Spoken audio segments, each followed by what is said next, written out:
Dans le sacrement de réconciliation, c'est l'occasion d'être consolé lorsqu'on a subi des choses qu'on n'a pas voulu, d'être guéri, d'être renouvelé, d'être relevé.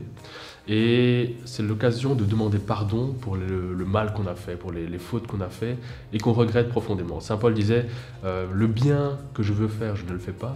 Le mal que je ne veux pas, eh bien je me retrouve à le faire. Qui pourra me libérer de mon état de péché? Qui pourra m'apprendre à faire le bien que je veux et renoncer au mal que je ne veux pas? Le sacrement de réconciliation, c'est vraiment ce moment privilégié pour discuter avec Dieu, pour demander pardon à Dieu et pour retrouver une force, une grâce, un soulagement, être consolé vraiment. C'est vraiment un grand lieu de consolation et de libération.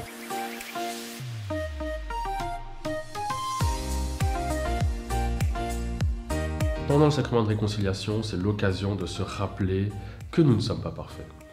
Jésus, il est venu sur terre, Dieu est venu sur terre et nous ne l'avons pas accueilli, nous ne l'avons pas reçu. Nous l'avons même rejeté en disant « nous n'avons pas besoin de toi et la preuve, on va te tuer ». Et pendant le carême, c'est l'occasion de se rappeler que si j'avais été à l'époque de Jésus, moi aussi, je l'aurais certainement crucifié.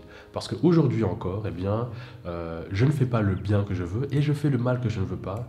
Et Jésus disait « le mal que vous faites au plus petit d'entre les miens, c'est à moi que vous le faites ». Donc quand nous faisons le mal, eh bien nous faisons du mal à Dieu, nous crucifions Jésus.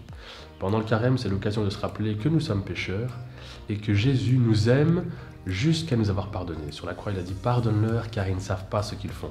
Lorsque nous faisons le mal, nous ne savons pas réellement le mal que nous faisons. Nous ne savons même pas que nous faisons du mal à Dieu.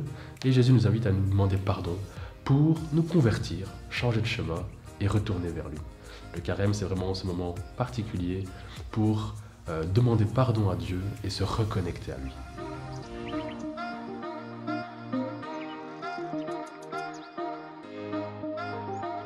Avant le sacrement de réconciliation, grand effort. Pendant le sacrement de réconciliation, une honte et un effort.